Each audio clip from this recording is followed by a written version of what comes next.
మీ అమ్మగారు మీ అక్క చెల్లెళ్ళకి ఇచ్చిన సలహా ఏంటి? అంటే ఇండిపెండెంట్గా ఉండంటారు అమ్మ, ఎవరి డిపెండ్ అవ్వదు. ఈ పిల్లలు నువ్వే జాగ్రత్తగా పెంచు, ఎవరి మీద చేయకు, డిపెండెంట్గా పెట్టద్దు అని ఆవిడ మాకు బాగా ఎప్పుడు ఎక్కువ చెప్తుండేది. నాకు కొంచెం టఫ్ టైమ్స్లో కూడా నీ పాటు నువ్వే ఉండాలి, ఎవరి ఇంట్లో ఉండదు, ఎవరి ఇంట్లో ఉండదు, మా దగ్గర కూడా ఉంది, నీ దగ్గర కూడా నువ్వే ఉండాలి. చెప్పారు చాలా తక్కువ, బట్ నాకు అదే చెప్పేది. ఇండిపెండెంట్ అట్లా ఒకళ్ళ దగ్గర ఉంటే నీ గౌరవం తగ్గిపోతుంది ఎక్కడ ఉండేది. అది చాలా నాకు చాలా ఇన్స్పైరింగ్ ఉండేది అన్నమాట. అది ఇప్పుడు కూడా అది చాలా హ్యాపీగా అనిపిస్తుంది అని చెప్పింది. అంతే కదా, ఇప్పుడు మనకి ఏదైనా రోగాలు వస్తే వేసేస్తాం, దాన్ని ఆలోచన మనమే. బట్ తగ్గించే వాళ్ళు కన్సర్న్ చూపించే డాక్టర్తో ఇద్దరు కింద ఉండొచ్చు, కానీ పోరాడాల్సింది మనమే. సాగుతుంది నాకు ఒకసారి కొంచెం ఏదో ఒక డిప్రెస్డ్ ఇదేదో వస్తే ఫేస్ ఒకటి, నేనేదో ఇంకా మా అందరి నుంచి నేనేదో సపరేట్ అయిపోయినట్టు ఒక సిచ్యువేషన్ వచ్చినప్పుడు అమ్మ నన్ను పట్టుకుని చూసాను, I'm there for your yes. ఎవరు నో అన్న ఎస్ అన్న ఫ్రెండ్స్ కానీ ఎవరైనా సరే ఎప్పుడు కూడా అలోన్గా మట్టుకు అనుకోకు, నేనున్నాను. ఆవిడ నన్ను పట్టుకొని ఇచ్చిన అఫెక్షన్ లేదా ఆ ఫీలింగ్ అసలు బలం అన్నమాట. ఇంకా ఏమన్నా చేయగలను నేను, పర్లేదు లైఫ్లో ఐ కెన్ ఏదైనా సాధించగలను అని ఒక భరోసా తల్లి దగ్గర నుంచి రావడం అనేది నాకు ఎవరు అవసరం లేదనిపించింది. అంత స్ట్రాంగ్గా కూడా support, very strong, very practical. అంత స్ట్రాంగ్ చేసింది నాన్న అని చెప్పండి. మా పిల్లల విషయంలో మేము కూడా మేబీ అంత స్ట్రాంగ్ కాదేమో, సెన్సిటివ్గా ఉంటాం, కానీ అమ్మ మటుకు చాలా స్ట్రాంగ్గా ఉండి మమ్మల్ని కఠినంగా ఇలాగే ఉండాల్సింది, ఇలా ఉండండి అప్పుడే మీరు నేర్చుకుంటారు. ఇక్కడ అమ్మ పాజిటివ్నెస్ గురించి ఇంకో మాట చెప్పాలి. అంటే తన బిడ్డలకే కాదు, ఈ రోజున మా రెండో పాప శ్రీజ కూడా తనకి లైఫ్ చిన్న డిస్టర్బెన్స్ వచ్చింది. ఆ టైంలో కూడా తను ఏమందంటే అప్పుడు నాన్నమ్మ దగ్గరికి వెళ్ళాను, తను ఇచ్చిన భరోసా, తను ఇచ్చిన మాట వెళ్ళలేని ధైర్యం వచ్చింది. నాతో నాన్నమ్మ దగ్గర ఎప్పుడు కూర్చొస్తే కాబట్టి పాజిటివ్ ఫీలింగ్ వస్తుందని నాతో షేర్ చేసుకుంటాను. తనకు మాతో చెప్తుంటే అనిపిస్తుంది, కరెక్ట్ అమ్మ ఏం పర్లేదమ్మా, లైఫ్ అంటే ఒకరితోనే అయిపోదు, ఆ ఒక్కరితో వాళ్ళ ఇన్ఫ్లుయెన్స్ తోటో వాళ్ళు మన మీద నియంత్రించడం కానీ మన బాధల్ని వాళ్ళు చేయడం అవుతాం. జస్ట్ నువ్వు నీ గురించి నీ మనసులో ఏదనిపిస్తే నీ గుడ్ ఫీలింగ్ ఏదిస్తుందో ఆ ఫీలింగ్ ప్రకారం వెళ్ళిపోదు. అంటే ఆ జనరేషన్ పీపుల్ ఎక్స్పెక్ట్ చేయాలి అలా కాదు, ధైర్యం ఉండి అందరికీ ధైర్యం బాగా నూరుకొస్తారు.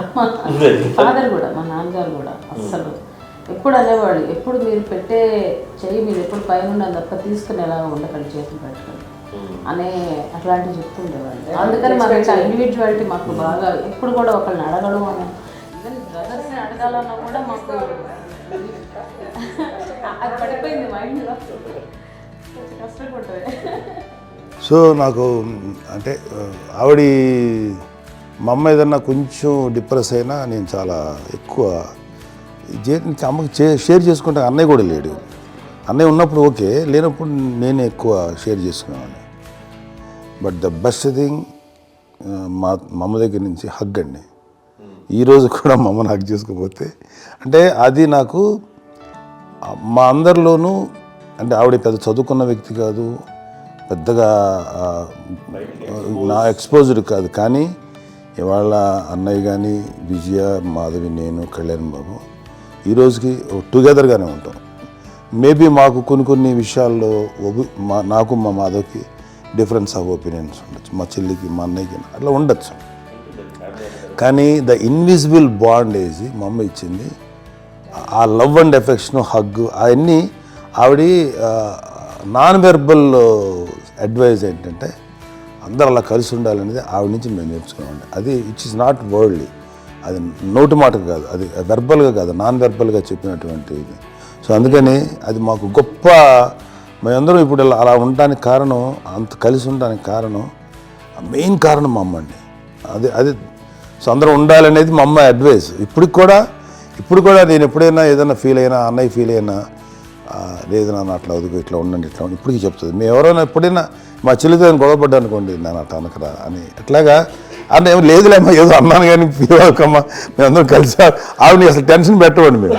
సో అలా అది ఆవిడ నేర్పించింది, అలా కలిసి ఉండటం అనేటువంటి బాండేజ్ని ఆవిడ తన ఒక హగ్తో చెప్పింది. అన్నయ్య సినిమా చూడండి, జాదూకే చెప్పాను, అది మా అమ్మ దగ్గరే ఉందండి. శంకరదాదాలో చెప్తాడు చూడండి. ఇప్పుడు మోడర్న్ వర్డ్స్ లో చెప్పాలంటే మీ అందరికీ ఆవిడ ఒక వైఫై గాని. Yes, you can say that. Yes yes. ఇంకొక అడ్వైజ్ కంటేనండి, అమ్మ విషయంలో నేను గొప్పగా ఫీల్ అయ్యేది కానీ చాలామంది పెద్దలు రిటైర్ అయిపోయి విశ్రాంతి తీసుకుంటున్నటువంటి పెద్దలందరూ కూడా ఆచరించే విధంగా ఒక విషయాన్ని నేను గమనించాను. ఇప్పుడంటే నా దగ్గర ఉంటుంది కాబట్టి ఉన్నాను. అమ్మ విడిగా ఇంకొక ఇంట్లో ఉండేది. ఎన్ని సంవత్సరాలు నాన్నగారు గౌరవం దగ్గర నుంచి ఉండేది. అన్ని సంవత్సరాలు ఒంటరిగా ఉండి నన్ను బిడ్డలందరూ ఎవరు మానవ వెళ్ళిపోయారు, నేను ఒంటరి అయిపోయాను అన్న ఫీలింగ్ అమ్మకు ఎప్పుడు ఉండేది కాదు. తర్వాత బిడ్డలు వాళ్ళ టైం బట్టి వచ్చి చూసుకుంటే సరిపోతుంది. అది వారమా, నెలక, 2 నెలక, అసలు ఒక్కోసారి రాలేని పరిస్థితిలో ఉంటుంది. 5-6 నెలల పాటు ఇదే ఊళ్ళో ఉంది, పక్క వీధుల్లో ఉండి ఎవరి పనులు వాళ్ళు బిజీగా ఉండి, ఎవరి షూటింగ్ వాళ్ళు బిజీగా ఉంది, ఎవరి ప్రొఫెషన్లో వాళ్ళు బిజీగా ఉంది, ఎవరి ప్రొఫెషన్లో వాళ్ళు బిజీగా ఉంది, తన సంసారం తను బిజీగా ఉండి అనుకోసారి అమ్మ ఏమి ఫీల్ అవుతుంది, ఏంటమ్మా రావట్లేదు, అసలు పట్టించుకోవట్లేదు ఏంటి అంటే, అంతేలేమ్మా అని ఇలాంటి నిరసన మాటలు కానీ, ఈసరిపు మాటలు కానీ, లేకపోతే న్యూనతాభావం కానీ ఇలాంటివి ఎప్పుడు అమ్మకు లేవండి. వచ్చే అబ్బాయి అరే ఏం చేసి పెట్టకూడదు చెప్పండి అంటూ చాలా పాజిటివ్గా ఉంది.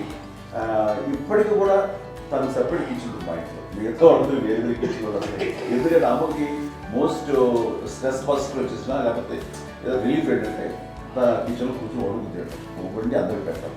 ఇప్పటికే కళ్యాణ్ బాబు అక్కడ తిరిగేసి ఎక్కడో చేసి నిరసనలు చేసి మంది రకాలు చేసి వస్తే అమ్మకి చాలా జాలి. ఆడేదో ఇక మేము గుడ్లా కష్టపడుతున్నాం కానీ ఆడి ఎంతలో వెళ్ళేదో మీ టీవీలో వాటిలో అవి ఎక్కువగా చూపించేసరికి వాడే కష్టపడతారు, మేము కష్టపడలేదు ఫీల్ అమ్మకి. అందులో వాడు రాగానే ఎలా వచ్చావా అని అమ్మ ఎక్కడ కళ్యాణ్ బాబు ముందు అమ్మన్నారు కానీ ఎక్కడ కళ్యాణ్ బాబు తను ఎక్కడ ఉంటాడో ఏముంటుందో తెలుసు. అది తెలిసిన తర్వాత ఎక్కడ తను వాడికి ఇష్టమైన బిర్యానీ అవి చేసి చక్కగా పంపించి అన్నీ చేస్తున్నాడు. అట్లాగా బిడ్డలకి పెట్టడమే తప్ప బిడ్డల నుంచి ఈ వయసులో ఎక్స్పెక్ట్ చేయడం లేకపోగా కొంచెం పట్టించుకోవట్లేదు అనే ఒక న్యూనత భావంలోకి వెళ్ళిపోయి సైకలాజికల్ డిప్రెస్ అయ్యే మదర్ మాత్రం కాదు. ఆ రకంగా మాకందరికీ భరోసా. మేము కూడా పెద్ద అయినా బిడ్డలు వాళ్ళ ప్రవృత్తి ఉద్యోగరీత్యా వాళ్ళ వృత్తిరీత్యా వాళ్ళు దూరం అయిపోయి మనల్ని చాలా కమ్యూనికేషన్ గ్యాప్ వచ్చినా సరే బిడ్డలు నాకు దూరం అయిపోయి పట్టించుకోవట్లేదు. ఇలాగే చూసేవాళ్ళు వెళ్ళి ఎంత ఇదిగా పడేవాళ్ళు గురించి ఇప్పుడు ఏమైపోయానో అన్న ఇంత టీచర్ బాధపడలేదు వాళ్ళకి అంటూ నెగిటివ్ సైడ్ ఆలోచించే విధానం ఏమీ. అది మా అందరికి ఎంత కంఫర్టబుల్ అంటే అంత ఇదిగా ఎందుకోకపోతే మాధవ్ చూసుకుని మాధవ్ లేకపోతే నాగబాబు వెళ్తుంటాడు కళ్యాణం వల్ల మా విజయ్ చూసుకుంటున్నది సరే నా కళ్యాణ్ బాబు తను చూసుకుంటాడు. ఇంకా ఎవరో కూడా వెళ్తూ ఉంటాం. బట్ అమ్మ మాత్రం అది వెరీ గుడ్ హెల్దీ. నేను చాలా తల్లిదండ్రులు చూశాను, వాళ్ళు చాలా ఇదిగా ఉంటారు, పట్టించుకోవట్లేదు, మేము అర్థం చేసుకోగలం కానీ పట్టించుకోవాలి కదా అనేది ఉంటుంది. లేకపోతే ఫీల్ అవుతారు. అలా ఫీల్ ఏమి పైగా బిడ్డలు వస్తే వాళ్ళు ఏం చేసి పెట్టాలా అనే ఆలోచన. అది వెరీ హెల్దీ. చాలామంది ఆచరించాల్సిన గొప్ప విషయం అనుకుంటాను.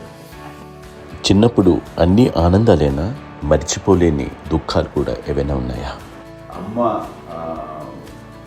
చెప్పాలంటే ఓపికకి, గృహిణిగా తన బాధ్యతలు నిర్వర్తించడానికి ఆయన అన్ని రకాలుగా టేకింగ్ కేర్. దీనికి ఒక మంచి ఉదాహరణ నేను చెప్పగలను. అది తలుచుకున్నప్పుడు నాకు కూడా చాలా ఉద్యోగంగా ఉంటుంది, నాకు చాలా ఖండితాలు వచ్చేస్తుంది.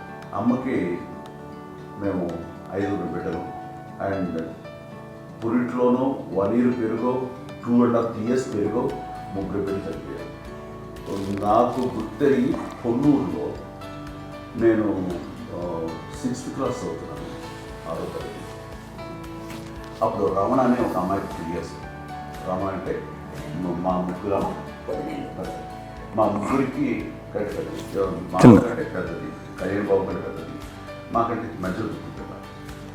తనకి అప్పట్లో మా నాన్నగారు ఉద్యోగం ఇచ్చా క్యాంప్కి వెళ్ళిపోతుండేవారు. ఏమి ఉంది నాన్న చెప్పాలంటే ఫుడ్లో కష్టపడేవారు, ఇంకా నాన్న చెప్పినట్టు నాగబాబు చెప్పినట్టు. కానీ ఇంటి బాధ్యత, ఇంటి పనులు, రోగాలు వచ్చిన రుచులు వచ్చిన హాస్పిటల్కి తీసుకెళ్ళాలంట ఏదైనా సరే అమ్మే పడేది. ఆ శ్రమ తీసుకున్న టైంలో అమ్మకి అసిస్టెంట్ నేను సహాయపడుతుండేవాడు. నేను ఉంటుండేవాడు. అమ్మ చేతులు నాకు ఫ్రెండ్స్ ఆడుకోవటం అలా అది నిజంగా ఎప్పుడు నాకు పుడితేది నాకు తెలియదు. నాకు ఫ్రెండ్స్తో తిరగడం అని ఉద్యోగం అందుబాటులో ఉండేవాడు. అలాంటి నేను ఆ పిల్లకి బ్రెయిన్ ఫీవర్ వచ్చింది. ప్రభుత్వ ఆసుపత్రి పొన్నూరులో ఆ పిల్లని చేర్పించినప్పుడు 2-3 days అయిన తర్వాత ఒక బ్యాడ్ న్యూస్ వినాల్సి వచ్చింది. తెల్లారి కాన్షియస్ లేకపోయింది. ఏం చేయాలో తెలియదు. అమ్మ వయసు చిన్నది. ఇద్దరు తీసుకుని ఆ బిడ్డని నేను ఒళ్ళో పెట్టుకుని శవాన్ని డెడ్ బాడీని రిక్షాలో ఇంటికి వెళ్ళడం ఇప్పటికీ నాకు గుర్తు ఆ విజువల్స్. అండ్ నాన్నకి తెలియదు ఏ విషయం, నాన్న ఎప్పుడు వస్తారో తెలియదు, ఎలా కమ్యూనికేట్ చేయాలో తెలియదు. అది తీసుకుని వెళ్ళిన తర్వాత ఇంట్లో గొడవ పెడుతుంటే ఏం చేయలేదు. చుట్టుపక్కల ముస్లిం సోదరులు ఉండేవాళ్ళు ఫ్యామిలీస్. అక్కడ మసీదు పొన్నూరు మసీదు పక్కనే మా ఇంట్లో ఆనుపోయి ఆ ఇంట్లో అందరూ వచ్చి చూసేవాళ్ళు, వాళ్ళే హెల్ప్ చేసేవాళ్ళు. ఏం చేయాలో తెలియదు. నెక్స్ట్ రిచువల్స్ ఎలా చేయాలో, గర్భకాలం ఎలా చేయాలో తెలియదు. అందరూ చిన్నపిల్లలే. తను చిన్నది, మిగతా అందరూ పసివాళ్ళే. సో అలాంటి పరిస్థితుల్లో కమ్యూనిటీ వచ్చి చుట్టుపక్కల వాళ్ళు వీళ్ళు వచ్చి చేయాల్సిన కార్యక్రమాలు చేశారు. ఆ సమయం నాకు ఎక్కడో ఎవరో కమ్యూనికేట్ చేసి డిపార్ట్మెంట్ ద్వారా నాన్న వచ్చేసరికి అన్నీ అయిపోయింది. ఇప్పటికీ అది నాకు ఎంతగా మేము ఎన్ని పురుషులు ఎన్నుకుంటున్నామంటే ఎలాంటి ఇది లేకుండా జాగ్రత్త అనే ఒక హెచ్చరికలాగా చేస్తూ అండ్ తనని చాలా సపోర్ట్ చేస్తాను. అండ్ ఇప్పటికే నా మీద ఎంత నమ్మకం నేను ఏ నిర్ణయం తీసుకున్నాను మరొక మాట. అంటే తనకి హాస్పిటల్ పెద్ద ఫోబియా. నేను ఎక్కడికి వస్తాను హాస్పిటల్ మొదట రానండి. ఈ మధ్యకాలంలో సరే అమ్మకు మోకాల ఆపరేషన్ జరిగింది. అమ్మ నువ్వు అంత కుంటుతో బాధపడుతున్నావు, అసలు ఈ రోజున వచ్చిన మెడికల్ అడ్వాన్స్మెంట్ నీకు అసలు ఏ బాధ తెలియకుండా మోకాల ఆపరేషన్ రీప్లేస్ చేస్తారు అని వీళ్ళందరూ చెప్పాలి భయపడతాను. ఎందుకంటే ఫస్ట్ ఎలా నాకు సపరేట్ అవుతాను ఎలా చెప్పాలో తెలియదు. ఒక్క వీళ్ళంతా కలిపి నీ మాట వింటుంది, నీ మాట మీదే ఊరి నువ్వు చెప్తే వింటుంది. సరే వెళ్ళి చెప్పాను అంతే. ఏదో నాలుగు ముందు నువ్వు చెప్తే ఎలా ఉన్నారు సరే నీ ఇష్టం రా. లేదులే మా ఊరికి పర్లేదు. మళ్ళీ ఇంటికి వచ్చాక మళ్ళీ ఇంకొక తెప్పించి ఒక మిషన్ తెప్పించి మళ్ళీ టెస్ట్ చేయించి అందరూ బాగుంది ఏమి లేదు అన్న తర్వాత అప్పుడు ప్రస్తుతితో పడ్డాడు. ఏదో ఉంది మామూలు టెస్ట్ చేయించాలని చెప్పి శ్రద్ధ ఎక్కువ.